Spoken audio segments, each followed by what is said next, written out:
He and his wife were married for 10 years, and their son turned 8 years old.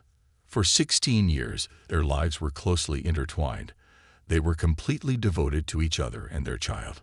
However, soon the rhythm of everyday life was established. She began to complain about finances, about my inability to find a stable job. But as soon as I changed my profession and my earnings increased, criticism shifted to my absences and the lack of attention I was giving. About a year ago, she landed a new job, and things began to shift noticeably. Until then, almost everything about me seemed to irritate her. My eating habits, my late arrivals, the misplaced slippers, and the unwashed dishes. Minor issues could spark major conflicts. Yet, with this new job, there was a dramatic change.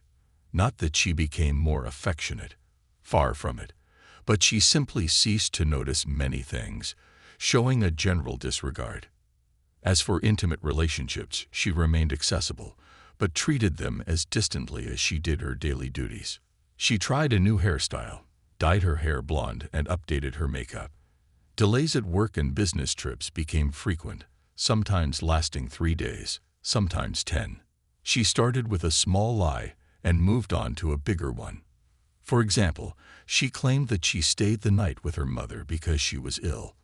When I went to her mother's with fruit the next day, I found that she was in excellent health. She hasn't seen me for weeks. Or take this example.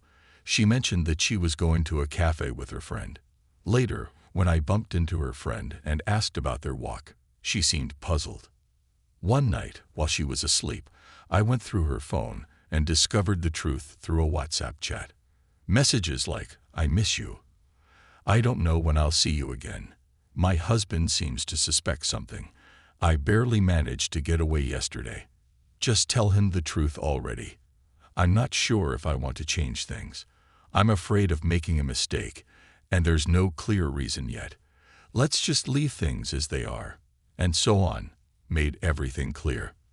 The following day, I confronted my wife. It was a difficult conversation.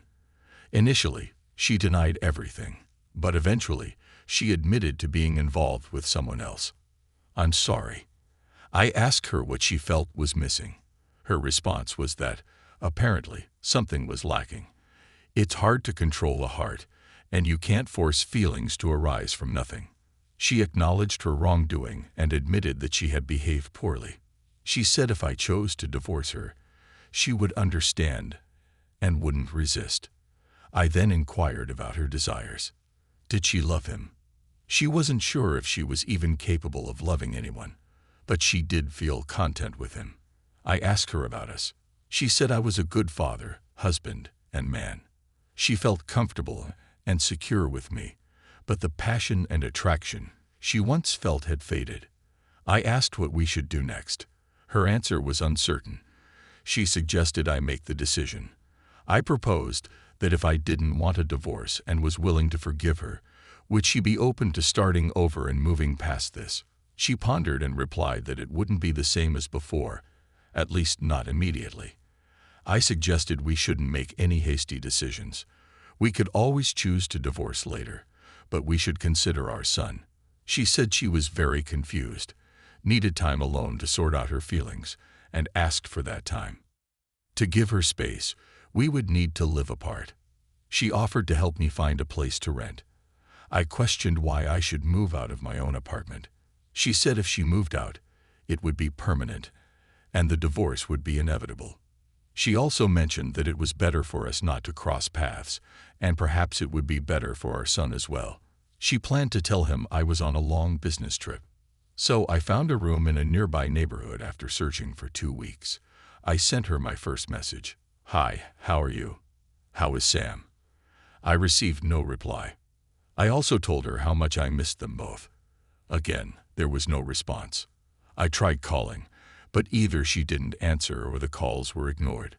Then she sent a message saying, "We've agreed. Why are you bothering me? Why are you tormenting yourself and me? When the time is right, I'll reach out. Until then, stay out of my life until I contact you."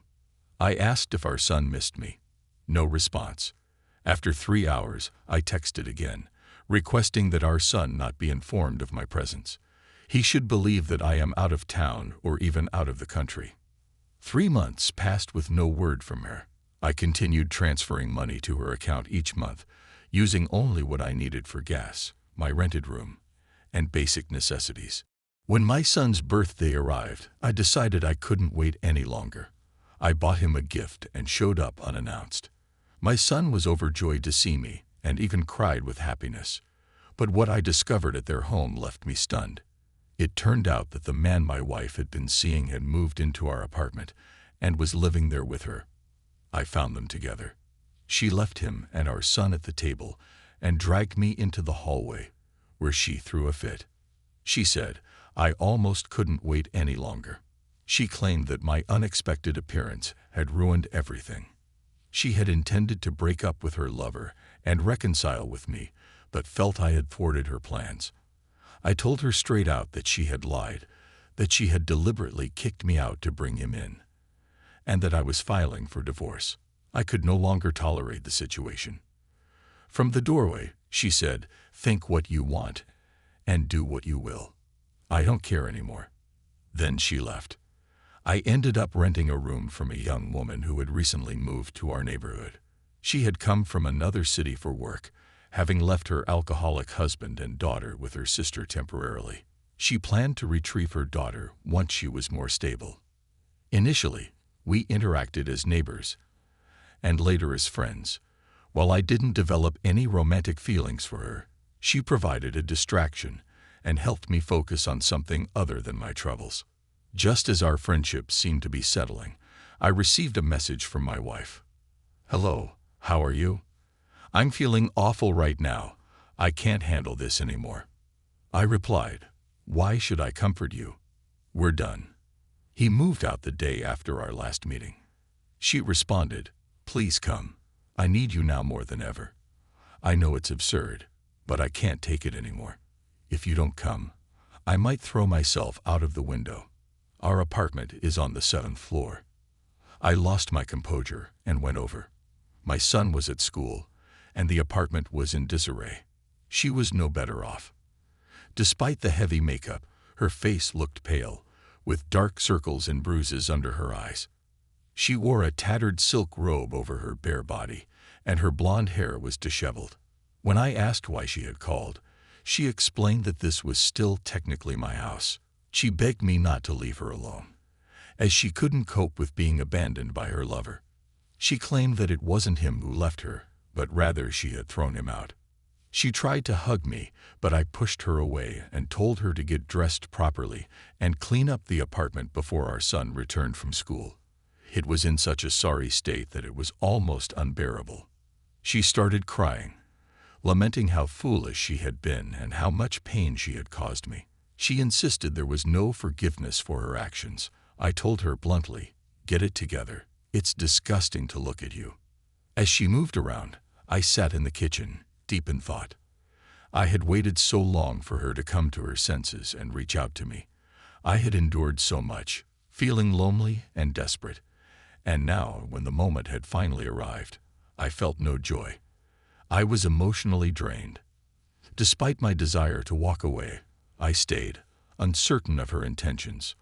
I worried about what she might do in her state, and I didn't want to risk her harming herself or causing any distress to our son. When my son came home, he asked if I would be away on business for a long time. I told him I wasn't sure, depending on how my boss decided. A week passed, and she managed to get a new silk robe. She made several attempts to seduce me, but I told her that I needed time to myself and wasn't interested in resuming our past relationship. My feelings for her had vanished, and I was still uncertain about her true motives. Was she genuinely remorseful, or was she simply unwilling to be alone? Why did she pressure me to come back when I was on the verge of starting a new relationship?